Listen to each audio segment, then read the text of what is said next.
पिछली कड़ी में हमने चर्चा की थी कि जब माहम अनगा के उकसाने पर अकबर आगरा से दिल्ली भाग आया, तब माहम अनगा सल्तनत की प्रधानमंत्री बन गई तथा आगरा में बैठे मुगल अमीर बैराम खां को छोड़ छोड़कर दिल्ली आने लगे। इस स्थिति पर टिप्पणी करते हुए मुल्ला कादिर बदायूनी ने लिखा है कि कुत्ते भी मांस से बने सामान बेचने वालों के यहाँ ही बैठते हैं।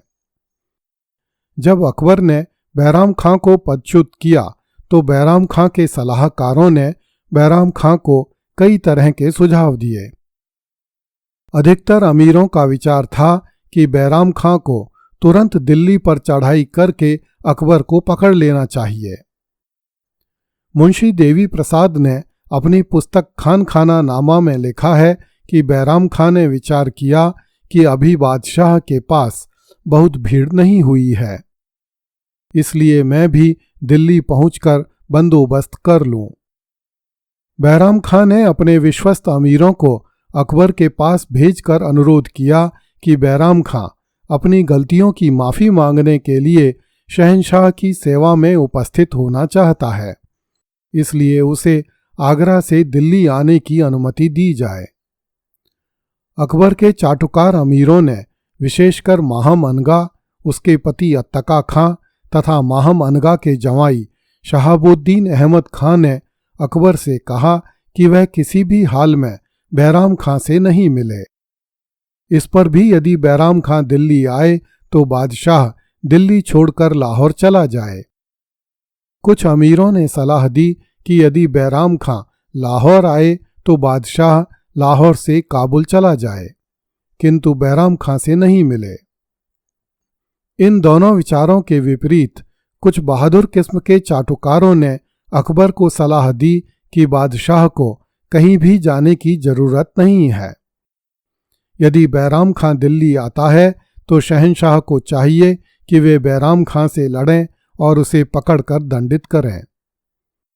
अकबर ने इन्हीं चाटुकारों की सलाह को स्वीकार करके दिल्ली में ही डटे रहने का विचार किया। अकबर किसी भी कीमत पर भारत छोड़कर अफगानिस्तान नहीं जाना चाहता था। उसका बचपन काबुल, कांधार और बदख्शां की तंग घाटियों में ही बीता था।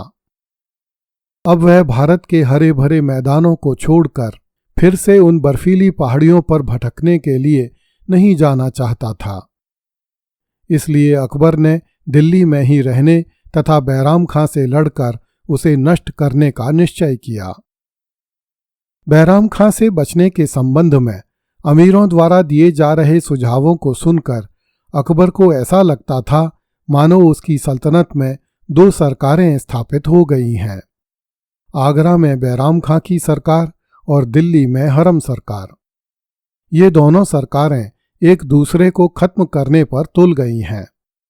अकबर इन दोनों सरकारों के बीच में प्यादे की तरह बेबस होकर रह गया है। यह कैसी विचित्र स्थिति थी।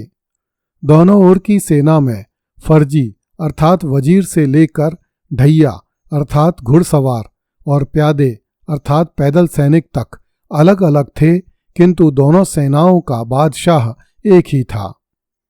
उसे इनमें से एक सरकार के पक्ष में और दूसरी सरकार के विरोध में लड़ना था। माहम की सलाह पर अकबर ने तरसून मोहम्मद खां और हबीबुल्लाह को यह कहकर आगरा भेजा कि वे बैराम खां से कहें कि वह किसी भी हाल में दिल्ली नहीं आए, हम अभी उससे नहीं मिलेंगे। माहम अनगा की सलाह पर अकबर ने बैराम खां के आदमियों को ही दिल्ली और आगरा के बीच का मार्ग रोकने पर तैनात किया, ताकि बैराम खां को भली भांति अपमानित किया जा सके। इस तरह माहम अनगा ने बैराम खां के बादशाह तक पहुंचने के सारे रास्ते बंद कर दिए। जब बैराम खां ने देखा कि बादशाह तक पहुंचने के सारे रास्ते बंद हैं, तो उसने अमीरों से सलाह की। बैराम खां के अमीरों ने बैराम खां को पुनः एक बार सलाह दी कि अभी बादशाह के पास अधिक आदमी नहीं हैं। बेहतर होगा कि बैराम खां दिल्ली पर आक्रमण कर दे और अकबर तथा माहम अनगा को बंदी बना ले। बैराम खां ने मरहूम बादशाह हुमायूं तथा वर्तमान बादशाह अकबर से स्नेह का विचार करके ऐसा करना उचित नहीं समझा। वह अब भी यही समझता रहा कि मेरे बिना अकबर का काम नहीं चल सकेगा, इसलिए जैसे भी हो अकबर से मेल मिलाप का प्रयास करना चाहिए। किंतु बैराम खां को अकबर से मेल मिलाप करने का कोई रास्ता नहीं सूझता था। बहुत सारा आगा पीछा सोचकर बैराम खां ने अपने समस्त प्रमुख अमीरों को बुलवाया और उन्हें बादशाह की सेवा में यह कहकर भिजवाया कि मैं अपने समस्त सेवक आपकी खिदमत में भेज रहा हूं, ताकि बदमाश लोग आपको मेरे विरुद्ध जो कुछ भी कहते रहे हैं आप उनकी बात न सुनकर मेरी निष्ठा पर विचार करें तथा मुझे मक्का जाने की अनुमति दें। बैराम खां ने अपनी मोहर भी अकबर को भिजवा दी। बैराम खां ने यह सारा उपक्रम इस आशा में किया था कि अकबर बैराम खां का यह नरम रुख देखकर पसीज जाएगा और फिर से मेल मिलाप कर लेगा। किंतु बैराम खां नहीं जानता था कि अकबर नहीं बल्कि समय स्वयं ही उसके विपरीत हो गया है, जिसके कारण लाख उपाय करने से भी बात बनने वाली नहीं है। जब बैराम खां के सारे अमीर बैराम खां की मोहर और मक्का जाने की अर्जी लेकर अकबर के पास पहुंचे तो हरम सरकार ने इसे बैराम खां सरकार की हार और अकबर की जीत बताया तथा अकबर को सलाह दी कि उसे किसी भी तरह नरम नहीं पड़ना चाहिए। इस तरह दोनों सरकारों के बीच मेल मिलाप का आखिरी मौका भी हाथ से निकल गया। अकबर तथा बैराम खां की इस स्थिति के बारे में इतिहासकारों ने लिखा है कि सल्तनत को एक दिशा देने के लिए एक ही मुखिया का निर्देशन चल सकता था।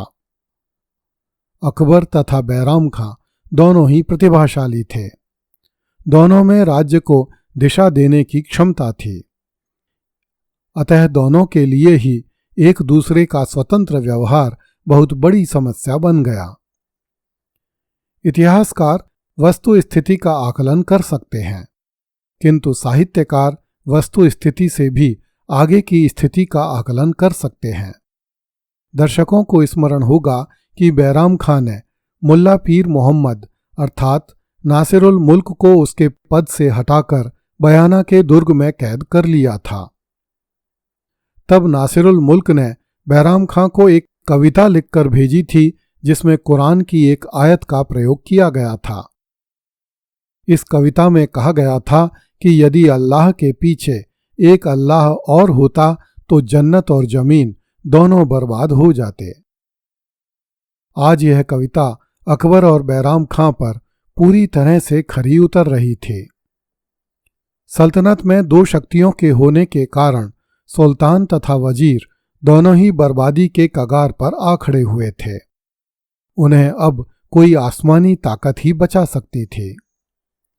अगली कड़ी में देखिए, अकबर ने बैराम खां को देश निकाला दे दिया। कृपया इस चैनल को लाइक, सब्सक्राइब एवं शेयर करें। धन्यवाद।